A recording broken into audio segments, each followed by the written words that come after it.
Welcome to zoology class with Divya. तो आज मैं आपको पढ़ाने वाली हूँ अबाउट द पल्मोनरी वेंटिलेशन। तो लेट्स स्टार्ट। तो पल्मोनरी जो वेंटिलेशन होता है वो रेफर करता है ब्रीदिंग को। तो ब्रीदिंग को ही बोलते हैं पल्मोनरी वेंटिलेशन। तो ये क्या है हम जानेंगे। तो इस प्रोसेस में क्या रहता है, एयर फ्लोइंग होता है इनटू द लंग्स को एंटर करता है एयर। इसको कहते हैं इंस्पिरेशन और इनहेलेशन भी कहते हैं। And out of the lungs, और एयर क्या करता है जब लंग्स के आउटसाइड को आता है तब उसको कहते हैं expression, that is the exhalation भी कहते हैं। एयर फ्लो करता है क्यों एयर फ्लो करता है? क्योंकि प्रेशर डिफरेंसेस की वजह से किस स्पेस बीच में, दैट इज़ द एटमॉस्फेयर और गैसेस इनसाइड द लंग्स के इनसाइड में जो एयर है और बाहर के जो एटमॉस्फेयर है उनमें उनके बीच में जो प्रेशर डिफरेंस रहता है उसके वजह से एयर फ्लो करता है। तो कुछ पॉइंट्स हैं important points, that is this is the movement of air into and out of the lungs. तो मैंने तो बताया पहले ही कि एयर फ्लो करता है, अंदर आता है बाहर जाता है, उसी पॉइंट लिखा गया है यहाँ पर। Breathing supplies oxygen to the alveoli. तो आल्वियोली को क्या करता है, ब्रीदिंग जो सिस्टम है ये क्या करता है, ऑक्सीजन सप्लाई करता है एल्वियोलो को। एल्वियोला जो एयर सैक टाइप का होता है, प्रेजेंट रहता है लंग्स में, और यह क्या करता है, एलिमिनेट करता है कार्बन डाइऑक्साइड को, एलिमिनेट करता है। ये सब हम जानते हैं कि हम ऑक्सीजन ग्रहण करते हैं और एलिमिनेट करते हैं carbon dioxide. The main breathing muscles जो होता है वो क्या है, वो है इंटरकोस्टल मसल एंड डायफ्रागम। मैं आपको डायग्राम दिखाना चाहूँगी यहाँ पर। जो ब्रीदिंग का जो मेन मसल है, जो कि मैंने कहा कि इंटरकोस्टल मसल्स होता है। तो इंटरकोस्टल मसल दो टाइप का होता है, एक इंटरनल इंटरकोस्टल मसल और एक्सटर्नल इंटरकोस्टल मसल। तो ये है मेन इंपॉर्टेंट मसल जो होता है, ठीक है। ये है इंटरनल इंटरकोस्टल मसल और ये एक्सटर्नल इंटरकोस्टल मसल्स, ये दोनों ही इम्पोर्टेंट है। और डायफ्रागम ये भी इम्पोर्टेंट मसल प्ले करता है ब्रीदिंग सिस्टम। तो फोर्थ पॉइंट में हम देखेंगे कि 11 पेयर्स रहता है इंटरकोस्टल मसल, दोनों मिलाकर एक्सटर्नल और इंटरनल मसल जो दोनों मिलाकर वो रहता है 11 pairs, occupying the spaces between the 12 pairs of ribs. तो 12 पेयर्स जो है रिब्स, उनके स्पेसेस जो उनके बीच में जो स्पेसेस रहता है उनमें रहता है intercostal muscle. There are arranged in 2 layers, external and internal intercostal muscle. मैंने डायग्राम देखा दिया है ऑलरेडी। तो डायफ्रागम जो है डोम शेप का है, दैट इज ऐसे करके डोम शेप का है, और क्या करता है, इसे पार्क करता है थोरासिक एंड एब्डोमिनल कैविटीज़ को।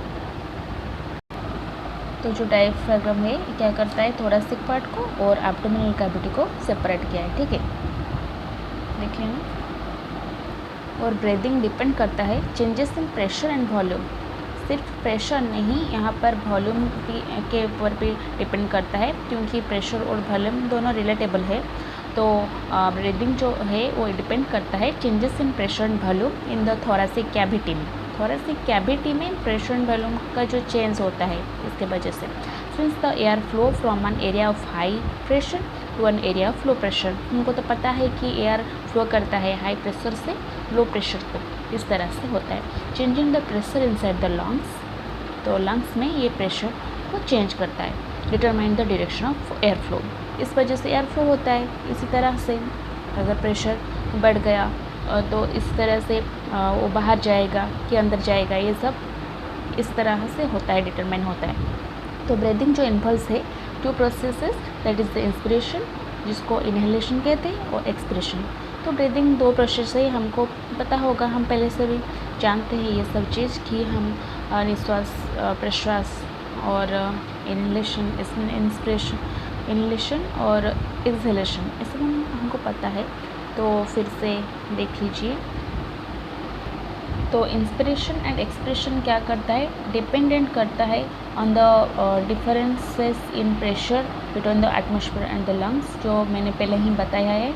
और बॉयल्स लॉ जो है वो डिस्क्राइब करता है relation between the volume and pressure in A gas at constant temperature. Temperature constant रहता है। ये है बॉयल्स लॉ यहाँ पर। तो बॉयल्स डिस्क्राइब किए क्या कहते हैं कि pressure of gas is inversely proportional to its volume. तो इसी तरह अगर इन्वर्सली प्रोपोर्शनल होगा तो वॉल्यूम जब इंक्रीज़ करेगा प्रेशर डिक्रीज़ करेगा, और इस तरह से अगर जब वॉल्यूम डिक्रीज़ करेगा तो प्रेशर इंक्रीज़ करेगा। Pressure and volume are inversely related, that is the pressure is inversely proportional to volume and K constant है तो P is equal to K/V हो गया। तो बॉयल्स लॉ एक्सप्रेस्ड हो गया इस तरह से फार्मूला से, that is the P1 V1 is equal to P2 V2। जो P1 V1 है वो ये initial pressure and volume, and P2 V2 है लास्ट जो फाइनल प्रेशर वॉल्यूम है, ठीक है। तो muscular breathing movement and recoil of elastic tissue. तो ब्रीदिंग मूवमेंट का जो होता है तो मस्कुलर ब्रीदिंग मूवमेंट होता है, एंड रिकॉल होता है इलास्टिक टिश्यू, क्रिएट करता है changes in the pressure that result in ventilation. तो इस तरह से वेंटिलेशन प्रेशर होता है। तो पल्मोनरी जो वेंटिलेशन होता है 3 डिफरेंट प्रेशर्स हमने तो जान लिया कि ये प्रेशर के वजह से ही होता है। तो कौन कौन सा प्रेशर यहाँ पर अप्लाई है और है, वो है एटमॉस्फेरिक प्रेशर जो कि है pressure of the air outside the body. तो बॉडी के आउटसाइड में जो है प्रेशर है that is the atmospheric pressure, और इंट्रा एल्वोलर प्रेशर जिसको इंट्रा पल्मोनरी प्रेशर भी कहते हैं। तो जो कि है एल्वोली इनसाइड द एल्वोली जो प्रेशर प्रेजेंट है that is the intra alveolar pressure. और लास्ट में है intra pleural pressure that is the pressure with in the pleural cavity. तो मैं दिखा दूँगी अब प्लूरल कैविटी कौन कहाँ पर है और जो एल्वोली कहाँ पर है, एटमॉस्फेयर कैसे होता है, ये सब मैं दिखा रही हूँ डायग्राम के थ्रू से। तो ये डायग्राम देख लो, ये है इंट्रा एल्वोलर प्रेशर, ये है एल्वोलर के बीच में जो है that is the intra alveolar pressure, और ये है पेरिटल प्लूरा, ये है विसरल प्लूरा। तो इनके बीच में जो है that is the pleural cavity, और ये थोरैसिक वॉल है, तो लंग है, डायफ्रागम है। तो ट्रांसमिट पल्मोनरी प्रेशर भी एक है, हम पढ़ेंगे दैट इज़ क्या है इंट्रा एल्वोलर प्रेशर और इंट्रा प्लूरल प्रेशर। इनके बीच में जो प्रेशर होता है that is the transpulmonary pressure.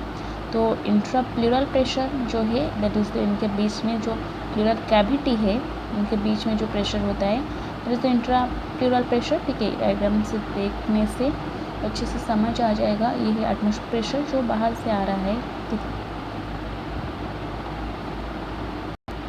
तो एटमॉस्फेरिक प्रेशर के बारे में जानेंगे। It is the amount of force that is exerted by gases in the air surrounding any given surface such as the body, ठीक है। बाहर का जो है और बॉडी के थ्रू से जो प्रेशर एक्सर्ट करता है that is the atmospheric pressure. और ये किस तरह से एक्सप्रेस होता है in terms of unit atmosphere जिसको ATM कहते हैं, ATM, और इन मिलीमीटर्स ऑफ मर्क्यूरी जिसको लिखते हैं इस तरह से mmHg तरह से, ठीक है। और 1 ATM क्या होता है 760 mmHg होता है, याद रखना। तो ये जो है atmospheric pressure at sea level पे है। तो टिपिकली फॉर रेस्पिरेशन के लिए इसे लिखा जाता है मिलीमीटर Hg लिखा जाता है, लेकिन और सब प्रेशर वैल्यूज़ के लिए एटमॉस्फेरिक प्रेशर ही लिखा जाता है, ठीक है। तो नेगेटिव प्रेशर क्या है is lower than the atmospheric pressure, atmospheric pressure से लोअर है। अगर पॉजिटिव होगा तो ये बड़ा होगा, एटमॉस्फेरिक प्रेशर से बड़ा होगा। और प्रेशर अगर इक्वल हो जाएगा एटमॉस्फेरिक प्रेशर से तो जान जाएगा कि ये 0 है, ठीक है।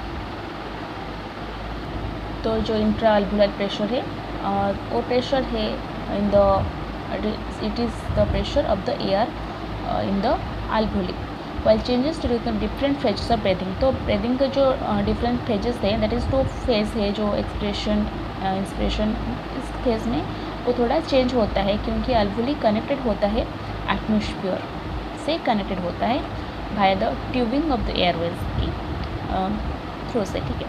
The interpulmonary pressure of the alveoli always equalize with the atmospheric pressure. तो इंटर पल्मोनरी जो प्रेशर है तो ये क्या करता है हमेशा एटमॉस्फेरिक प्रेशर के साथ बराबर रहता है।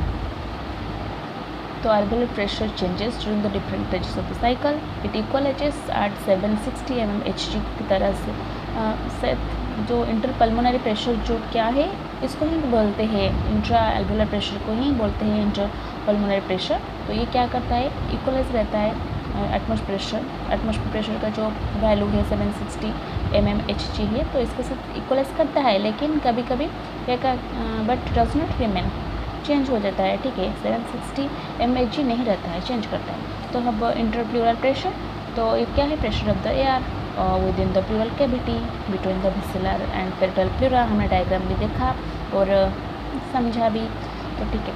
तो सिमिलर टू द ये भी इंट्रा अल्वेलर प्रेशर की साथ सिमिलर है। Intra pleural pressure also changes, ये भी चेंज होता है, कब चेंज होता है, उसी फेजेस में 2 फेजेस में चेंज होता है। However, due to certain characteristics of the lungs की कुछ कैरेक्टर्स की वजह से the intrapleural pressure is always lower than, ये क्या करता है, हमेशा लो रहता है और नेगेटिव टू द इंट्राएल्वुलर प्रेशर से नेगेटिव रहता है। तो इसका जो वैल्यू है अप्रॉक्सीमेटली -4 मिलीमीटर मर्क्यूरी रहता है ब्रीदिंग साइकिल में, ठीक है। और ट्रांसपल्मोनरी प्रेशर हमने डायग्राम देखा था, तो it is the difference between the intrapleural and intraalveolar pressure and determines the size of the lung. तो ये जो ट्रांसपल्मोनरी प्रेशर है क्या करता है, डिटरमाइन करता है साइज ऑफ द लंग्स को। तो याद रखना, a higher transpulmonary pressure corresponds to a larger lung. तो अगर ट्रांसपल्मोनरी प्रेशर ज़्यादा होगा तो लंग भी उतना ही बड़ा है, ठीक है। तो ये था पल्मोनरी वेंटिलेशन का पार्ट 1। तो मेरे वीडियोज़ कैसे लग रहा है जरूर बताना, like share and subscribe my channel. Thank you.